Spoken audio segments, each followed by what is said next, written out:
Hi అందరికీ! ఈరోజు India's greatest captain అయిన రోహిత్ శర్మ గురించి మాట్లాడుకుందాం.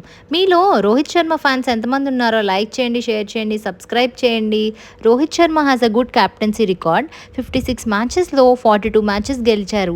12 ఓడిపోయారు. 1 no result and 1 tie match ఉంది. తన కెప్టెన్సీ ట్రాక్ రికార్డ్ అయితే సూపర్బ్ అసలు. 2025లో ఛాంపియన్ ట్రోఫీ, 2024లో టీ20 వరల్డ్ రికార్డ్‌తో పాటు ఇండియన్ క్రికెట్ టీమ్‌లో మీ 2023లో ఫేవరెట్ ఓడిఐ రన్నర్ కెప్టెన్ ఎవరో నాకు కామెంట్స్‌లో చెప్పండి. ఇండియన్ క్రికెట్ టీమ్ కెప్టెన్‌గా, హిట్‌మెన్‌గా ప్రసిద్ధి చెందిన మన రోహిత్ శర్మ గురించి మాట్లాడుకుందాం. ఒక రికార్డ్ బ్రేకర్‌గా, ఒక సిక్సర్ మెషిన్‌గా 2007లో ఇండియాకి డెబ్యూట్ ఇచ్చిన తను క్లాసీ బ్యాటింగ్‌తో చాలా ఫ్యాన్స్‌ని గెలుచుకున్నారు. కానీ తన ట్రూ పొటెన్షియల్ మాత్రం 2013లో ఛాంపియన్స్ ట్రోఫీలో కనిపించింది. అప్పటి నుంచి ఇండియాకు ఒక స్ట్రాంగ్ పిల్లర్‌గా నిలిచారు. ఒక్కో ఓడిఐలో 3 డబుల్ సెంచరీస్ చేసిన ఓన్లీ క్రికెటర్ మన రోహిత్ శర్మ. మీరు రోహిత్ శర్మ ఫ్యాన్స్ అయితే నా ఛానల్‌ని సబ్స్క్రైబ్ చేయండి. హైయెస్ట్ వరల్డ్ స్కోర్ రికార్డ్ తన పేరు మీదే ఉంది.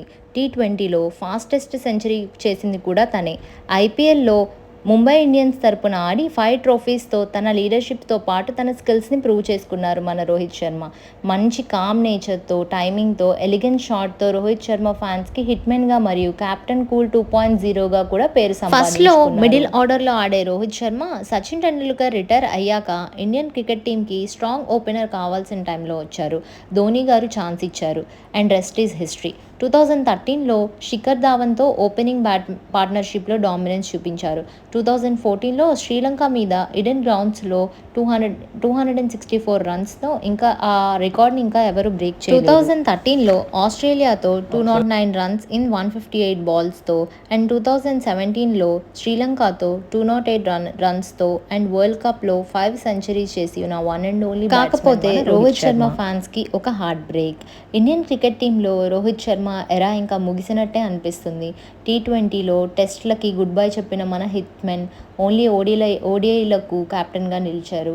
ఆస్ట్రేలియాతో ఓడిఐ సిరీస్ శుభ్మన్ గిల్ని కెప్టెన్సీ అప్పగించడంతో ఫ్యాన్స్ షాక్ అవుతున్నారు.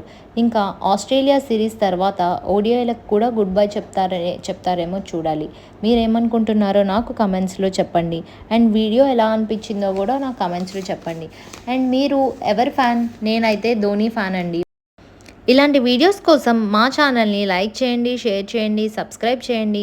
అండ్ మీకు ఎలాంటి కంటెంట్ కావాలో మాకు కమెంట్స్లో చెప్పండి. బాయ్. Follow for more.